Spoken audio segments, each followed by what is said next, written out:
Bonjour à tous et bienvenue dans ce vlog. Aujourd'hui on va parler d'une œuvre un petit peu spéciale puisqu'on va parler du Dune écrit par Frank Herbert. Donc je parlerai essentiellement du premier roman, celui qui couvre la saga de Paul Atreides jusqu'à sa prise de pouvoir. Et je ne suivrai pas le reste du cycle.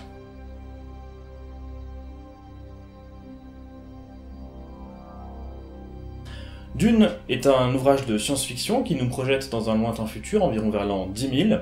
L'humanité a conquis l'espace et, grâce à une technologie avancée et à des machines douées d'intelligence artificielle, atteint un grand confort.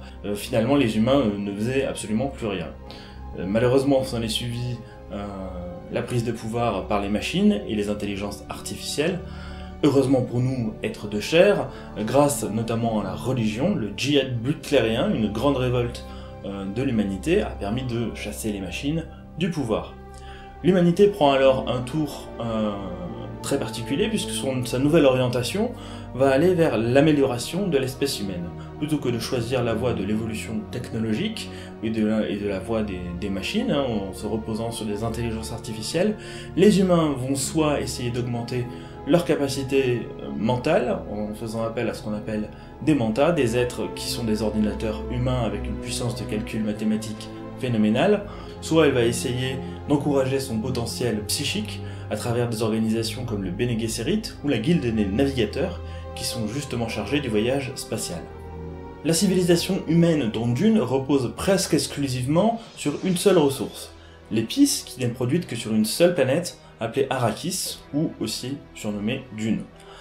Cette épice est absolument essentielle puisqu'elle permet à la fois d'augmenter les capacités cognitives humaines, mais aussi de voyager à travers l'espace, via notamment des êtres humains qui sont devenus au fil du temps ce qu'on appelle les navigateurs, en consommant de l'épice pendant plusieurs siècles, ils ont augmenté leurs facultés, jusqu'à pouvoir littéralement tordre l'espace pour se déplacer sans bouger d'un point à un autre. Dune est donc le lieu le plus stratégique de la galaxie, toute la ressource sur laquelle la civilisation humaine étant fondée s'y trouvant localisée. L'humanité vit sous la domination d'un empire unique et universel qui fonctionne à peu près sur le système féodal avec de grandes maisons. Ces grandes maisons sont réunies dans ce qu'on appelle le Landsraad, une espèce de parlement. Dans l'univers de Dune, 3 grandes maisons sont décrites, notamment celle à travers laquelle on voit se développer la plupart du scénario, la maison Atreides, qui est en rivalité avec la maison Harkonnen pour le contrôle de Dune. Par ailleurs, la maison Corrino détient le trône impérial et cherche à se débarrasser des Atreides en utilisant les Harkonnen. Outre l'empereur et les grandes maisons, dans le système politique de Dune se trouvent d'autres puissances qui contrebalancent le pouvoir du système féodal, notamment le pouvoir religieux de l'ordre du Bene Gesserit, un ordre matriarcal qui est implanté dans toute la galaxie et qui cherche à créer le Messie par sélection génétique. Se trouve également l'ordre des navigateurs de la Guilde, qui sont les seuls à pouvoir voyager à travers l'espace grâce à de grands transports et leur capacité à travers l'épice à pouvoir se déplacer dans l'espace sans bouger. L'histoire de Dune commence à peu près au moment où l'empereur demande aux Atreides de s'installer sur Arrakis pour prendre le contrôle de la production d'épices. Ils viennent alors remplacer la maison Harkonnen qui gérait la production jusque-là. L'empereur, en réalité, cherche évidemment à faire tomber la maison Atreides dans un piège, craignant son influence au Landsraad. La maison Harkonnen cherche quant à elle à se venger de la maison Atreides pour des raisons qui sont liées à des querelles séculaires. Les Atreides, en s'installant sur Dune, cherchent à s'allier aux Fremen en utilisant notamment l'influence des théories religieuses du Bene Gesserit concernant l'arrivée d'un messie sur la planète qui viendrait notamment libérer les Fremen de la domination impériale et Harkonnen. Il s'avère bien vite que l'installation des Atreides sur Dune est un piège tendu par l'empereur avec la complicité de la maison Harkonnen, mais aussi la Guilde des Navigateurs, qui craignent notamment l'héritier Paul Atreides. Paul Atreides et sa mère parviennent à échapper au massacre de leur maison, donc orchestré par l'Empire et les Harkonnen, et se réfugient auprès des Fremen, grâce à l'influence notamment de la doctrine religieuse du Bene Gesserit, ils sont bien reçus et parviennent rapidement à avoir des positions de pouvoir dans la société Fremen. Ils comptent unir les différentes tribus Fremen, à partir de là, en utilisant le mythe du Messie, véhiculé par le Bene Gesserit, pour reprendre le pouvoir, à la fois en détruisant la maison Harkonnen, mais aussi en capturant l'empereur. Bien sûr, j'ai choisi de vous parler de Dune, d'une part parce que j'ai beaucoup aimé et apprécié le scénario de l'œuvre. La trame scénaristique décrit en fait tous les détails de la relation de pouvoir, un petit peu ce que je vous avais expliqué avec la pyramide du pouvoir chez la Boétie. Donc c'est toute cette pyramide et les descriptions des relations entre les personnages qui font tout le sel, on va dire, de l'œuvre. Et bien sûr, l'intérêt de Dune ne se résume pas à cela. On y trouve un contenu d'une richesse politique beaucoup plus étendu que cette seule trame. Dune, avec son univers empreint de mysticisme religieux, rompt avec les grands canons de la science-fiction, généralement basée sur une civilisation technologique et machiniste, une civilisation qui est généralement investie de ce qu'on appelle le positivisme, c'est-à-dire la croyance dans la logique, et son pendant, le progrès technologique, comme un bien en soi permettant d'apporter le bien-être à l'humanité. Cette vision est portée au XIXe siècle notamment par des philosophes comme Auguste Comte, qui pense que le progrès matériel permet de résoudre à la fois tous les problèmes politiques, moraux et matériels de l'humanité. Bien sûr, c'est une philosophie qu'on trouve dans tout un tas d'autres formes de pensée et qu'on trouve déjà en germe dans le rationalisme et qui aujourd'hui encore, dans la société contemporaine, a une grande importance à travers le capitalisme et ses manifestations sur le fonctionnement de la société, les changements d'ordre de pouvoir. Notamment dans la société ancienne, la légitimité venait en grande partie de la religion, c'est pour ça qu'il y avait les classes de la noblesse et du clergé qui étaient dominantes. À partir du 19e et bien sûr au 20e siècle, c'est évidemment un changement de paradigme qui s'opère avec le rationalisme et la montée du capitalisme et donc l'avènement du positivisme. C'est surtout la montée de classes bourgeoises appuyée en grande partie sur cette idéologie.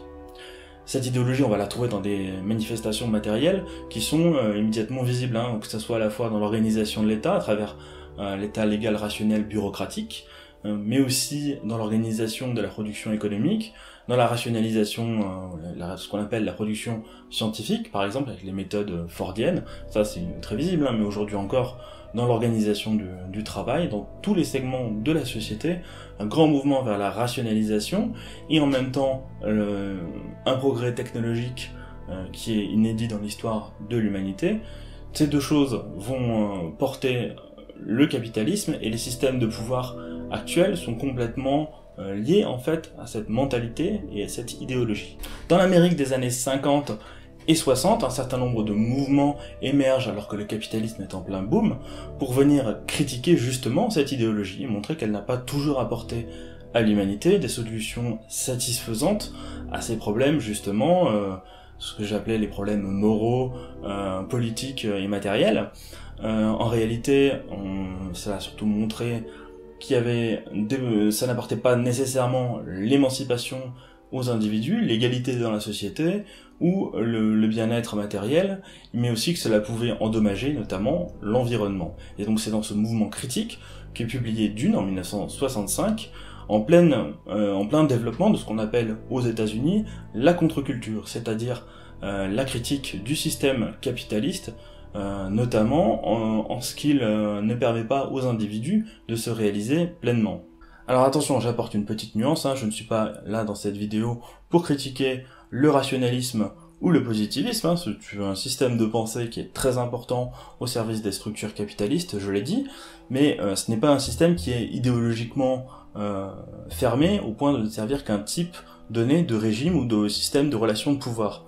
On pouvait aussi bien le trouver dans des démocraties libérales qui vont ainsi atteindre un état de partage du pouvoir et d'égalité qu'on va dire peut-être satisfaisant, que dans des dictatures sinistres qui vont s'en servir pour imposer leur propre ordre et leur propre domination. C'est également un grand progrès du point de vue de la pensée scientifique et de la rationalisation des savoirs. Dune est donc un livre subversif dans la mesure où il présente un modèle de société alternatif à celui du capitalisme et du positivisme, en venant notamment remettre en cause le paradigme technologique, en venant appuyer les possibilités d'une société appuyée sur d'autres formes de développement humain, il vient ouvrir des perspectives sur des situations, on va dire des modes d'évolution qui remettent même en question la définition de ce qu'on appelle l'humanité. La science dans Dune n'est pas totalement remise en question, bien au contraire, simplement elle prend des orientations qui sont beaucoup plus humaines, notamment incarnées à travers les mantas, les ordinateurs humains qui boivent un distillat de l'épice, je crois, pour améliorer leur capacité mentale, ou à travers les pouvoirs psychiques qui sont développés par les Bene Gesserit, ou les navigateurs, afin d'améliorer leur capacité et de donner de nouvelles potentialités à l'humanité, que ce soit dans l'espace, ou même à l'intérieur de leurs propres esprits, pour accéder à du savoir, à des connaissances, et à de nouvelles capacités d'influence. Dune pose aussi intelligemment la question de la religion. En effet, notamment à travers tout ce qu'incarne le Bene Gesserit et le djihad butlérien, elle nous montre en fait une utilisation du pouvoir religieux, l'un qui prend place dans un système de pouvoir qui peut être aliénant, qui est injuste, féodal, fermé sur sa pyramide de pouvoir, mais elle nous montre également que dans certaines circonstances, la religion peut être une puissance suffisamment évocatrice pour se trouver comme système idéologique d'un mouvement émancipateur de l'humanité. Donc dans le djihad butlérien, elle permet à l'humanité, on va dire, de se solidariser contre l'asservissement qui était fait des humains par les machines et les intelligences artificielles. Et dans l'histoire du récit de Dune, elle permet notamment au peuple des Fremen, qui étaient jusque-là oppressés par les Harkonnen et l'Empire, et le système économique en fait qu'il avait mis en place autour de la planète Dune, de pouvoir s'émanciper et de reprendre le pouvoir sur leur planète. De manière contemporaine à Dune, notamment en Amérique du Sud, on voit se développer ce qu'on appelle la théorie de l'évangile libérateur et d'une partie de l'Église qui s'engage contre les dictatures dans les pays latino-américains. Donc c'est forcément une question de la religion qui était contemporaine et qui se pose encore aujourd'hui, à savoir est-ce que la religion est simplement un système qui permet à la pyramide de pouvoir, aux relations de pouvoir, d'oppresser une partie des individus et de les aliéner, ou est-ce qu'elle peut réellement être un moteur, finalement un peu comme le message originel dans le christianisme, pour libérer les hommes. Thématique innovante pour l'époque, l'écologie se trouve également au cœur de Dune, puisque les Fremen en particulier sont un peuple qui ne subit pas les mêmes déterminants économiques et écologiques que le reste, on va dire, de la structure du pouvoir qui est visible dans le livre, que l'ordre féodal en fait, et les grandes familles, qui eux vivent dans l'espace, dans un système de relations de pouvoir centré autour de l'exploitation de l'épice. Pour eux, les Fremen, l'épice, l'exploitation de l'épice est essentiellement aliénante, dans la mesure où elle fait que leur planète est opprimée. Les Fremen, eux, ne cherchent pas à dominer l'univers, ils cherchent à transformer leur planète, qui est essentiellement aride et couverte de désert, où il n'y a pas d'eau apparente sur la surface, en une planète qui soit couverte de jardins, qui soit arrosée par la pluie, et où un écosystème stable leur permette de vivre épanouis et heureux, on va dire, à la surface de la planète. Donc forcément, avec ces éléments structurants différents et une mentalité qui est très distincte de celle des grandes familles, on voit s'affronter deux systèmes sociologiques complètement différents à travers la question de l'écologie. C'est là aussi ce qui est intéressant, c'est que l'écologie est posée comme un déterminant social. Paradoxe de l'univers de Dune, l'épice est produite par les vers des sables, les créatures qui sillonnent la surface de Dune et qui, on va dire, représentent un péril mortel pour la plupart des individus. Les Fremen, eux, veulent couvrir leur planète d'eau et de jardin, et il se trouve que cette substance, l'eau, tue les vers des sables. Dans Dune, paradoxe de la structure économique et écologique qui sont liés de manière très importante, réaliser leur rêve idéologique pour les Fremen implique de détruire la base du reste du système technologique et économique de l'humanité. Et en même temps, eux, une fois qu'ils ont fait leur révolution, spoiler, avec Paul Atreides contre l'Empire et qu'ils ont pris le contrôle de Dune, leur pouvoir réside en fait à nouveau maintenant sur l'épice. Et donc, pour réaliser ce rêve de transformation de la planète, ils doivent saper le fondement de leur propre pouvoir sur l'univers, détruire l'épice, pour pouvoir atteindre ce rêve. Et c'est un problème, puisque la structure du pouvoir de Paul Atreides, justement, et de ses descendants, il repose entièrement sur l'épice. C'est un paradoxe qui va se poser à ces personnages qui sont dans des positions de pouvoir. C'est un petit peu comme si un groupe écologiste, aujourd'hui, prenait le pouvoir en Arabie Saoudite, en proclamant vouloir faire du pays un paradis vert, et en interdisant l'exploitation du pétrole. Forcément, ça leur donnerait un grand pouvoir, parce qu'ils auraient le contrôle sur beaucoup de réserves d'hydrocarbures, mais d'un autre côté, puisqu'ils s'interdiraient d'exploiter ces hydrocarbures pour faire une société plus verte, et ben du coup ils perdraient aussi la source de leur propre pouvoir.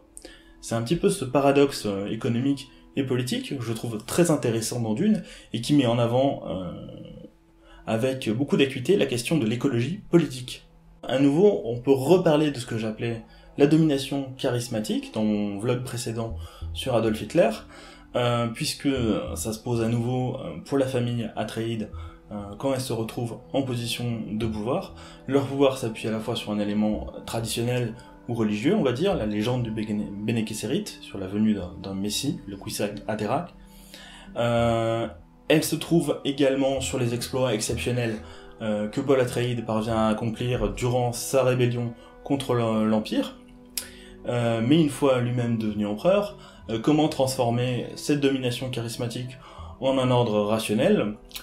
Déjà, premier acte de Paul Atreides, il épouse la fille de l'ancien empereur, ce qui lui permet lui aussi finalement d'emprunter une partie de la légitimité à l'ancien système. Donc il transforme cette domination charismatique en empruntant des éléments à d'autres formes de domination, donc la domination traditionnelle notamment. Par la suite, évidemment, il aura à faire face à de nombreuses rébellions, et notamment dans son propre camp, chez les Fremen qui l'ont soutenu, un grand nombre d'entre eux qui seront déçus de ses orientations, une certaine forme de trahison, on va dire, ou d'aménagement, ou de compromis qu'il doit faire sans arrêt, entre justement sa promesse de faire de Dune un paradis vert, et de l'autre côté le problème de l'épice, qui est la base de son pouvoir en tant qu'empereur de l'univers. Il y a bien sûr aussi la peur de la part des dirigeants Atreides de voir l'humanité revenir vers l'ordre ancien, c'est-à-dire la société positiviste matérialiste régie par la technologie, qui risquerait à nouveau d'emprunter la voie des machines.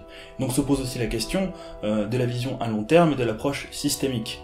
Donc d'avoir une capacité à maîtriser le développement de l'humanité dans le temps, et pas seulement à 6 mois ou à 1 année. C'est-à-dire souvent ce que malheureusement sont obligés de faire nombre de dirigeants politiques qui sont au pouvoir, et qui doivent satisfaire leur base sociale, ou les grands soutiens en tout cas, qui leur permettent de se maintenir dans le temps. Il y a bien sûr dans Dune cette analogie au problème de la dépendance aux hydrocarbures dans nos sociétés contemporaines, avec un développement technologique et une évolution de la société qui concentre une grande partie de ses capitaux sur une ressource qui soit vouée à disparaître, soit unique, et donc qui rend vulnérable l'ensemble de l'humanité à un seul élément de la structure économique. Au lieu de jouer la diversité et la protection écologique, on continue à fonctionner sur quelque chose qu'on sait vouer du moins à une impasse plus ou moins court terme. Encore une fois, à ce problème de la gestion à long terme des ressources, mais aussi à long terme des structures de pouvoir humaines. C'est-à-dire quelle structure de pouvoir est capable de s'affranchir de ce déterminant économique pour réussir à s'émanciper et à aller vers une société durable et plus solidaire. Je n'ai pas le temps de m'étendre plus dans ce vlog, dans mon analyse. Bien sûr, je pense que j'ai déjà apporté quelques pistes de réflexion. Voilà une œuvre extrêmement intéressante qui amène beaucoup de questions dans sa critique de la modernité et du développement du capitalisme. J'espère que vous aurez l'occasion de poser des questions ou de lancer des débats dans les commentaires. N'hésitez surtout pas à liker et à vous abonner si vous avez aimé cette vidéo. Je vous dis à très bientôt sur Res Publica Universalis.